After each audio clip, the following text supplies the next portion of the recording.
안녕하세요, 양원입니다. 네, 안녕하세요. 자, 오늘 최강석 변호사와 함께하는 양원의 건물철거 소송 5번째 이야기입니다. 네. 안녕하세요. 안녕하세요. 네. 아, 5번째 이야기입니다, 벌써. 네. 이제 어떻게 진행되고 있는 건가요? 네. 뭐 처음 한 건으로 시작해서 네. 사건이 한 건 더 생기면서 아, 복잡해졌습니다. 그렇죠. 네. 네. 그래서 우리 좋게 생각하면 촬영 분량이 좀 늘어났는데 아, 좋은 건 아닌 것 같은데. 예, 그래서 지금 두 사건 같이 이렇게 병행해서 지금 진행하고 있는 상태인데 네. 자, 우선 우리 양환 씨가 토지 인도 건물 철거 네. 그 사건 진행한 거 그거부터 한번 말씀을 나누죠. 네네네네. 준비서면이죠. 네. 이 준비서면이 이 세입자가 지금 답변서를 내가지고 네. 자기가 정당한 임대차 계약을 체결한 대항력 있는 임차인이다. 그러니까 내가 왜 여기 쫓겨나야 되느냐. 뭐 이런 식으로 이제 그 주장을 했었거든요. 그렇죠. 거기에 대한 이제 우리가 준비서면을 네. 했는데요. 우리가 이 절차를 간단하게 좀 말씀드리면은 우리가 소송에서 이제 맨 처음 시작하는 원고, 원고가 맨 처음 제출하는 서면을 소장이라고 소장. 생각하거든요. 네. 그러면 그 소장에 대해서 이제 상대방 되는 피고가. 사람이 피고가 답변하는 내용을 답변서라고 그러고요. 네. 그 다음에 거기에 대해서 그 이후에 내는 뭔가 다른 서면들 그런 서면들은 대부분 다 준비서면이라고 네, 보통은 이야기를 합니다. 그래서 이제 그 다음부터는 원고도 준비서면, 또 피고도 준비서면. 물론 뭐 재판 도중에 뭐 임료 감정 신청이라든지 증인 신청이라든지 이런 특별한 어떤 증거 절차에 관련된 부분은 별도의 신청서 이런 부분을 하지만 자기 주장 또 피고의 항변 이런 것과 관련된 부분은 다 그냥 준비서면 형식으로 제출한다 이렇게 보시면 돼요. 그렇죠. 간혹 가다가 이제 피고 중에서는 처음에 답변서 내고 나서 또 낼 때도 답변서, 그 다음 낼 때도 답변서 이렇게 자꾸 답변서 형식으로 내는데 물론 뭐 그렇게 하더라도 재판부가 그 이상은 없지만 적혀 있는 내용을 우리가 법률적으로는 항변이라고 그러는데 항변으로서 뭐 안 받아들이고 뭐 그런 건 아니에요. 하지만 이제 우리가 소송 절차란 것은 다소 이제 기술적인 부분이 있기 때문에 그렇죠. 그냥 웬만하면은 그런 룰에 맞춰서 제목도 맞춰서 하시는 게 가장 좋을 것 같습니다. 네네네. 자, 그런 차원에서 이제 우리가 낸 서면 네. 또 이제 준비서면이 되겠는데요. 그 피고 그 세입자 되는 최모 씨가 그렇게 자기는 대항력 있는 임차인이다 그렇게 주장을 했는데 거기에 대해서 우리가 짤막하게 이제 답변을 하고요. 그 다음에 거기에 부합하는 판결을 제출을 했습니다. 자, 이게 그 임대차 목적물인 건물 취득자에 대해서 뭐 그 임대차 계약 승계, 그러니까 건물 취득한 사람한테는 나를 승계시켜야 되는 거 아니냐, 나 대항력 있다, 뭐 이런 이제 이야기는 할 수 있을지언정 토지 소유자, 건물 철거를 구할 수 있는 토지 소유자에 대한 항변으로는 적절하지가 않다. 네. 요런 이제 그렇죠. 이제 건물주한테는 대항력이 있지만 네. 토지주한테는 대항력이 없다. 없다. 그런 거죠. 네. 그런 이제 주장을 하면서 거기에 부합하는 이제 대법원 판결을 했는데, 이게 이제 일반적으로 굉장히 유명한 판결입니다. 워낙 이런 사건들이 많이 있으니까요. 그렇겠죠. 하도 많겠죠. 그렇죠. 대법원 2010년 43801, 이것도 마찬가지로 이제 건물 철거, 건물 퇴거 이런 사건인데요. 자, 읽어보시면은, 자, 건물이 그 존립을 위한 토지 사용권을 갖추지 못해서 토지 소유자가 건물의 소유자에 대해서 당해 건물의 철거 그리고 그 대지의 인도를 청구할 수 있는 경우에라도 건물 소유자 아닌 사람이 그 건물을 점유하고 있다면 토지 소유자는 그 건물 점유를 제거하지 않는 한 위 건물 철거를 실행할 수 없다 이렇게 했는데요. 요건 이제 조금 용어가 좀 어려워 보이는데 요 부분 지금 방금 말씀드린 그 부분은 건물 퇴거를 이야기하는 겁니다.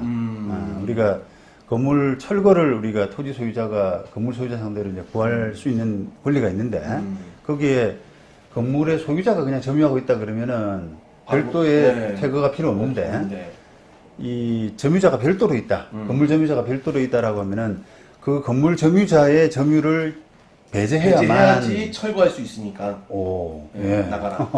예, 그렇다는 거죠. 예, 그래서 이제 그런 퇴거의 어떤 필요성, 이런 부분을 이제 방금 대부분 판시에서 그렇게 이야기를 했거든요. 네. 자, 그 다음에 따라서 그때 토지 소유권은 이와 같은 점유에 의해서 그 원만한 실현을 방해당하고 있다라고 할 것이기 때문에 토지 소유자는 자신의 소유권에 기한 방해 배제로서 건물 점유자에 대해서 건물로부터의 퇴출을 청구할 수 있다 이렇게 네. 했어요. 우리가 이걸 일반적으로는 지금 하고 있는 거. 예. 퇴거, 퇴거. 퇴출을 청구할 수 있다 이랬는데 그걸 퇴거라고 일반적으로 이야기를 합니다. 그 뭐 명도하고 어떻게 다르냐라고 하는 부분은 조금 한번 설명이 필요한데요. 명도는 나가줘라고 하면서 그 점유를 내한테 줘라라고 하는 게 이제 명도고요. 퇴거는 나가줘라고 그 청구에 그치는 거. 나한테 점유를 돌려줘라고까지는 할 수가 없는 거예요. 왜냐하면은 우리가 이제 이 사건에서 보시면은 이 사건은 우리가 건물의 소유자는 아니잖아요. 그렇죠. 토지 소유자일 뿐이지. 네. 그러니까 건물을 점유하고 있는 사람한테는 나가줘. 그리고 건물의 점유를 내한테 돌려줘. 라고 할 수는 없단 말이에요. 그렇죠. 그죠? 네. 그게 이제 건물 명도가 되는데, 건물 명도까지는 못하고, 그냥 나가줘. 라고까지 퇴거만. 권리가 그치는, 퇴거만 할 수 있는 권리가 있다. 이 말이에요. 그렇죠. 그래서 우리가 법률적으로는 명도와 퇴거를 고론적으로 구분합니다. 구분하면 네, 되는 구분합니다. 거군요. 그래서 명도란 나가서 이 점유를 돌려주고 퇴거는 그냥 나가만 줘. 나가만 줘. 네, 그렇죠. 알겠습니다. 그래서 지금 이해하실 것 같아요, 보는 사람들. 예, 예. 네. 그 지금 대법원 판례에서 건물로부터의 퇴출을 청구할 수 있다 이랬잖아요. 예, 그 부분은 바로 이제 퇴거를 이야기하는 거죠. 자, 그리고 이는 건물 점유자가 이제 대항력이 없다는 부분을 이야기하려고 하는데요. 이는 건물 점유자가 건물 소유자로부터의 임차인으로서 그 건물 임차권이 이른바 대항력을 가진다고 해서 달라지지 않는다. 이렇게 이제 얘기를 했습니다. 예.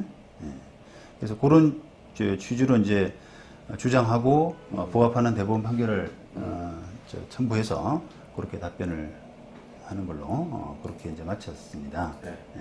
세입자가 답변서를 냈으니까 저희는 또 그 답변에 대한 준비 서면을 낸 거잖아요. 그렇죠. 네. 네, 그렇습니다. 자, 이거 이렇게 답변서는 준비 서면을 냈고요. 네. 또 다음 또 진행 상황이 네. 있죠. 네. 자, 그 다음에 우리가 저도 이거 궁금했어요. 네. 그거 뭐 이제 기일 지정 신청 이래서 네. 바로 이 사건을 이제 기일을 좀 잡아달라. 뭐 빨리 잡아달라는 건가요, 이게? 빨리 잡아달라 이렇게 했죠. 예. 내용을 한번 보시죠 일단. 네. 이 사건은 그 토지 소유자의 건물 소유자에 대한 철거 청구 결과에 따라서 퇴거 청구 결과가 뭐 귀결된다. 그러니까 철거되면 퇴거되고 철거 안 되면 퇴거도 안 되고 그렇죠. 이런 겁니다.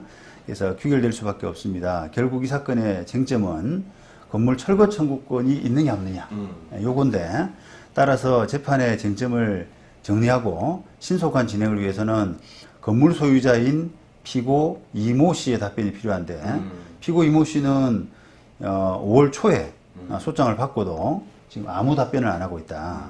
그러니까 보통 법원이 한 달 정도 시간을 주거든요. 사종 보내고 그러니까 나서 30일 내로 그렇죠. 답변해라. 네. 그러면 공고하죠. 지금 이제 6월 초 정도까지는 답변을 해야 되는데 네. 6월 중순 하순이 되도록 지금 답변을 안 하고 있기 때문에 그래서 이제 답변을 안 하고 있다는 걸 이야기하면서 법정 지상권 등 건물의 존립을 주장할 수 있는 정당한 청구권이 없는 피고 이모 씨 입장에서는 최대한 재판을 좀 지연하려고 하는 그런 의도 때문이 아닌가. 의심이 된다. 그렇습니다. 네.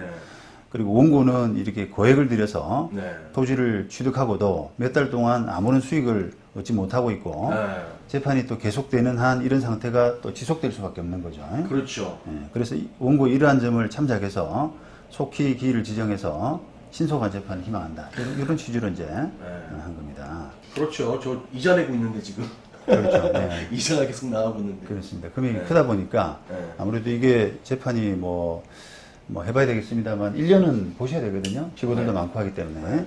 그렇다 그러면 이제 이게 재판이 그냥 늘어져 가지고는 피해도 크고 그렇죠. 하기 때문에 재판부 이런 걸 이제 촉구한 겁니다. 그러면 이걸 많이 이렇게 받아들여지나요? 판사님이? 예. 그 이야기를 좀 이제 오늘 좀 하려고 그러니까요. 이걸 좀 소개했는데 지금 이제 우리 법원 재판이 일단은 우리가 민사소송이라고 하는 것은 개인 간의 다툼이잖아요. 그렇죠. 그래서 법원에 그냥 뭔가 법원이 해줄 것이다 라고 이렇게 기대하지 말고 자기가 적극적으로 해야 돼요. 자기가 적극적으로.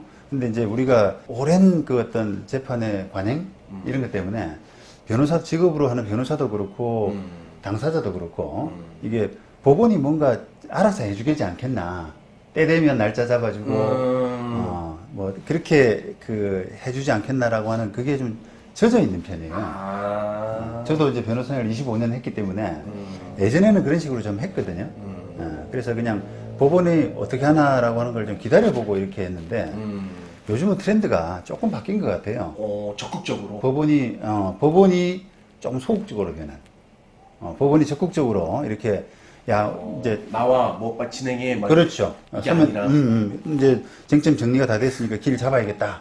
이렇게 적극적으로 안 하고 그냥 민사소송의 어떤 뭐 어떻게 보면 원칙이라 그래 본질, 기본 이런 걸로 돌아가서 둘이 하는 거 아니냐 당사자가 둘이 하는 거니까 나는 그냥 그 심판으로서 나는 지켜보면서 그냥 판단만 하겠다. 이런 그 분위기로 조금 바뀌었어요. 왜요?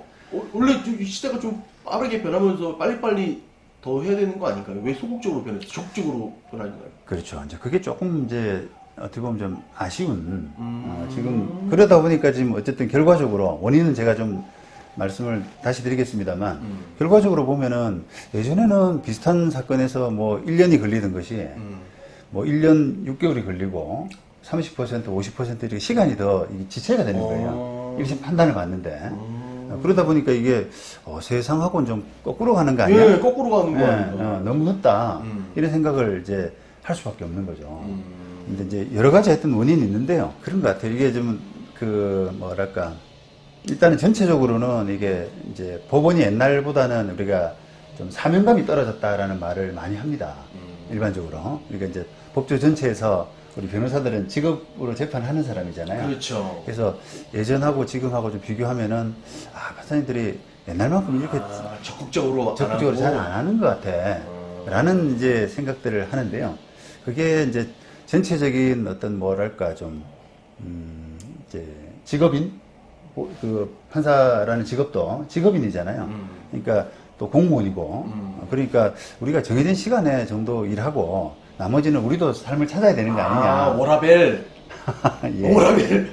판사님들도 워라벨이 있군요. 이제. 그렇죠, 그렇죠. 네. 예전에는 막 이렇게 좀 희생을 해서 좀 무리를 해서라도 빨리빨리 하려고 좀 시간 좀 투입하고.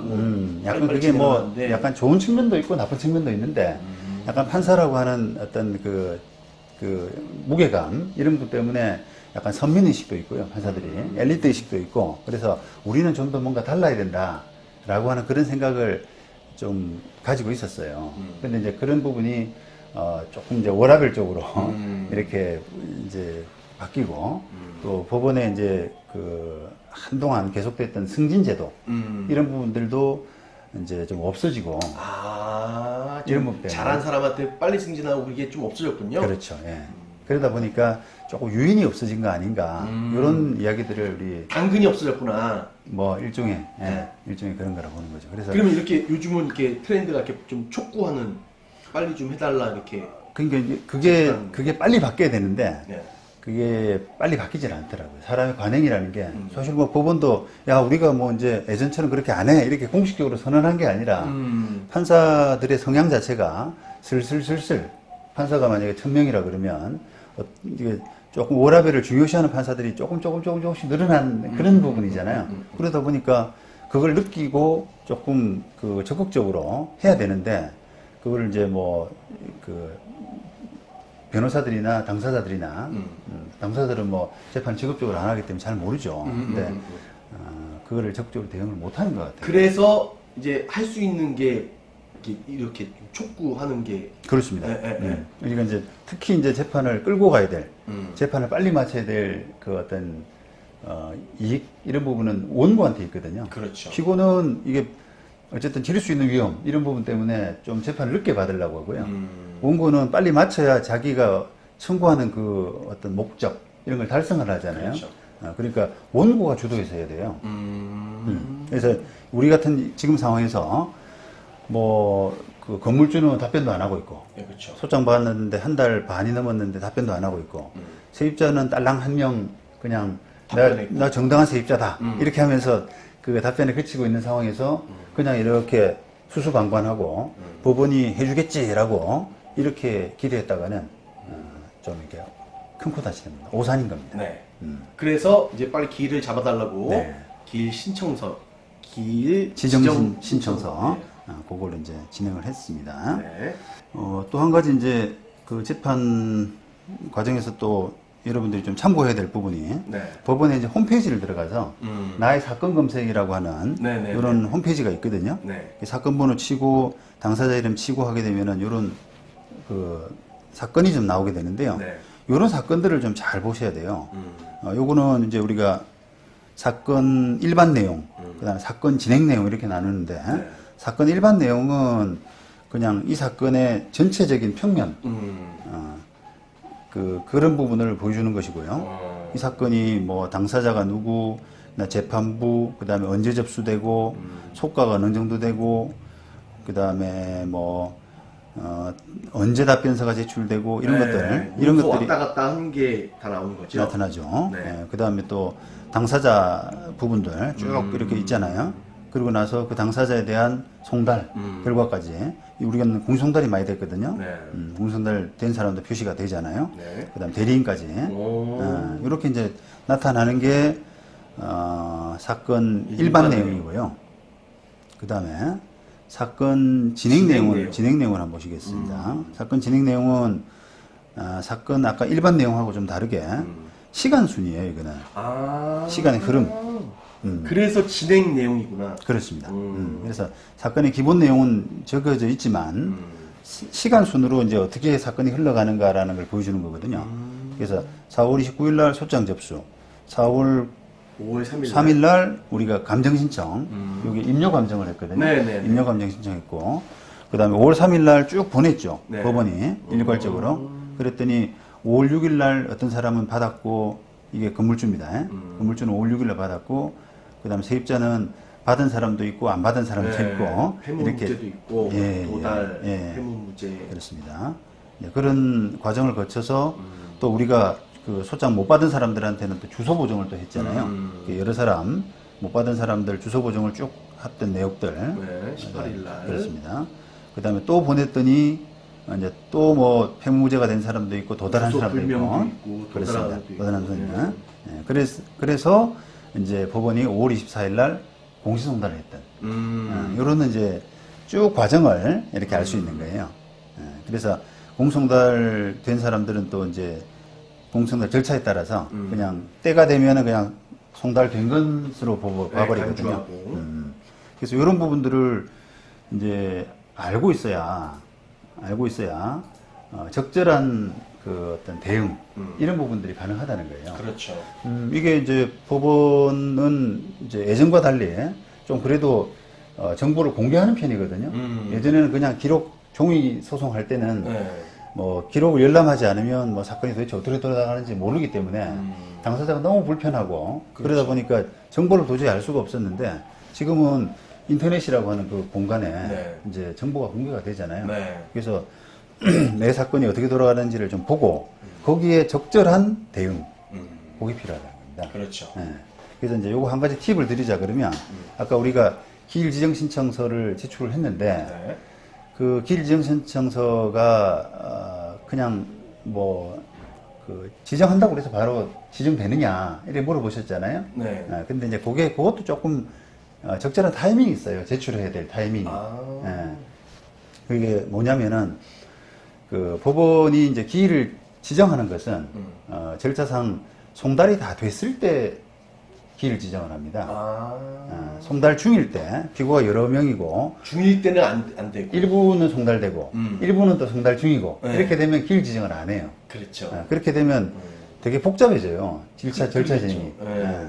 막 이 사람한테는 저기 재판 날짜 잡았다가 또 저 사람한테는 재판 날짜 통지도 못하고 다시 또 해야 되고 복잡하잖아요. 그렇죠. 그러니까 관행상으로 다 소장 송달이 다 이루어진 다음에 그 다음에 기일 지정을 하는 것이 원칙이라서 그렇겠죠. 오늘 다 알려놓고 그렇습니다. 소장은 적어도 알려야지. 보내놓고. 네, 도덕 뭐 아직 받지도 못했는데 그렇습니다. 네. 잡아버리면 안 되니까. 그렇습니다. 네. 그러면 그래서- 제가 지금 다 공시송달이 됐든 하여튼 다 도달이 됐다고 해서 그렇죠. 된 거죠? 예, 그러니까 공시송달까지 딱 된 걸 보고 이제 기일 지정 신청을 한 거니까 법원이 이제 그 상황을 맞춰서 이제 공송달 날짜하고 뭐 이런 것들 맞춰가지고 적절하게 이제 기일을 잡아 줄 것으로 예상이 됩니다. 근데 지금 이혼 소송도 지금 하면서 저한테 사행이 그 청구 들어왔잖아요. 네. 취소. 예.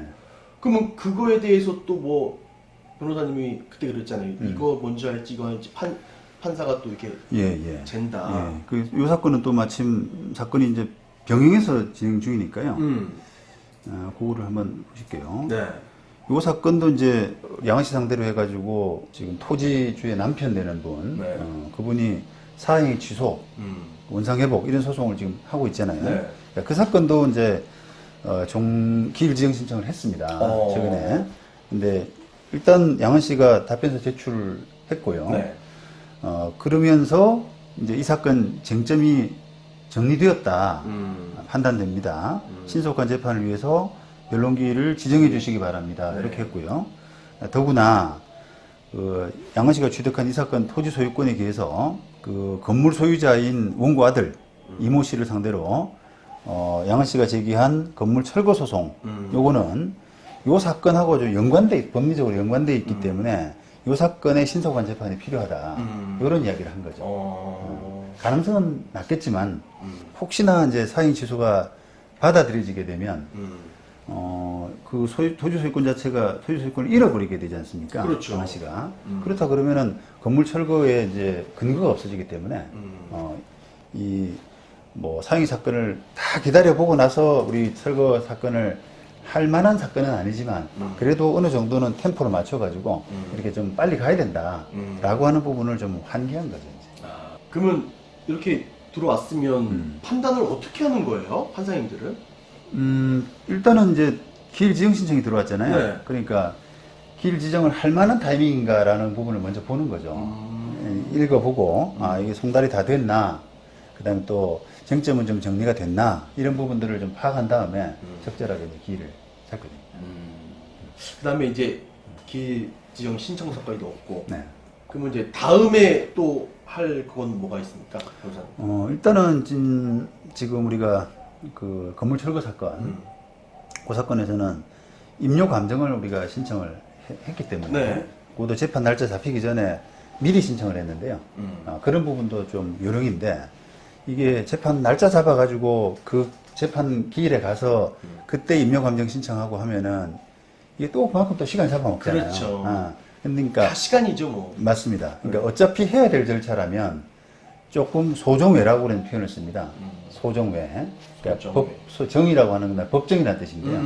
법정에서 외, 법정 외, 법정 외, 소정 외 이런 표현을 쓰는데 그런 절차들을 적극적으로 좀 활용하는 것이 좋아요.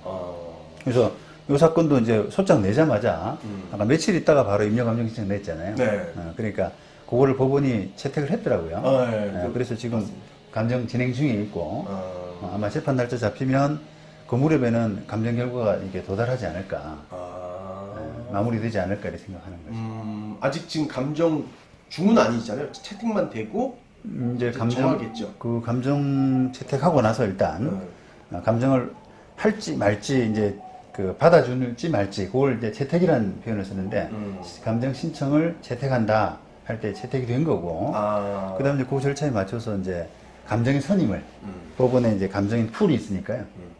요게 남부 법원이지 않습니까? 네. 남부 법원에 뭐 이렇게 임료 감정을 할 수 있는 그런 감정인 풀들이 만약에 20명 있다라고 하게 되면 그 사람 중에 한 사람 정하는 그런 절차를 이제 밟아 나가고 우리 아직 감정료 안 냈죠?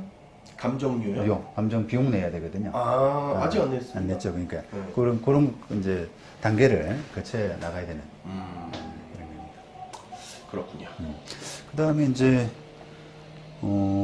그렇게 하면은 이제 감정 결과도 도착할 거고 또 조만간 날짜도 잡힐 거고 그러면 이제 마지못해서 건물주가 그제서야 답변을 제출하지 않을까. 아, 이게 네. 감정이 얼마에 해서 월에 얼마씩을 뭐 내라고 결정이 나와요? 그렇죠. 감정인이 얼마씩 내라라고 결정을 하는 게 아니라 우리가 받아야 될 돈이 액수로 따지면 어느 정도 된다라는 부분을 정해주는 거죠. 그러면 이제 그 정해진 액수가 맞느냐 틀리느냐 또는 지급할 의무가 있느냐 없느냐 이 부분은 이제 법원이 나중에 최종적으로 판결에서 판단하는 거고요. 근데 이제 감정도 진행되고 그다음에 법원이 날짜를 잡아가지고 사람을 부르고 이러면 이제 건물주가 마지못해서 답변을 하게 되는. 그때는 이제 몰리잖아요. 그러겠죠. 왜냐면 아무것도 안 내고 있으면 법정 가서 판사한테 야단을 맞거든요. 지적을 당한단 말이에요. 지금 소장 받은 지가 도대체 얼마나 됐는데 아직까지 왜 안 하냐. 그런 이제 지적을 당할 수가 있기 때문에 보통 기일이 잡히면 그 기일 며칠 전에 보통 내고 또 더 이게 지독한 사람들은 그때서 이제 변호사 선임해가지고 만약에 9월 1일 날 재판 날짜가 잡혔으면 8월 말쯤 해서 변호사 선임을 하나 더 얼렁해요. 자기는 다 알고 있으면서 재판을 이렇게 늦게 해야겠다는 생각, 지연을 목표로 한다면 변호사 선임 하면은 변호사 선임이 늦게 돼가지고 연기한다. 이런 식으로 또 연기 신청을 낸단 말이에요. 뭔지 알겠어요. 우리 상대방한테 다 가르쳐 주는 거 아닌가? 좀 그런 것 같은데요. 알 겁니다, 아마. 그렇죠. 변호사 선임했으니까. 그렇죠. 그게 뭐 너무 이렇게 어찌 보면 또 법원이 너무 쉽게 그런 걸 채택해주고 하다 보니까 관행 비슷하게 돼버렸죠. 변호사 선임이 언제 되든 간에 저 피고가 받은 날짜가 5월 초라 그러면 진행하겠다. 이렇게 다부지게 해야 되는데 법원이 또 그런 면에서는 너무 물러터졌어요, 또. 법원에 좀 많이 쌓이신 게 많은 거 아니에요, 지금? 변호사님? 25년간 쌓였으니까. 양은 많죠, 제가. 양은 많아죠. 너무 많이 보시면 안 되는데, 저희 판사님이. 판사님 유튜브 잘 안 봐요. 알겠습니다. 그러면 오늘은 끝낼까요? 네, 그렇게 하시죠. 네, 알겠습니다. 최강석 변호사와 함께하는 양원의 소송 이야기 5번째 마치고요. 다음에 또 다른 내용으로 인사드리도록 하겠습니다. 다음에 만나요. 안녕. 네, 안녕하세요.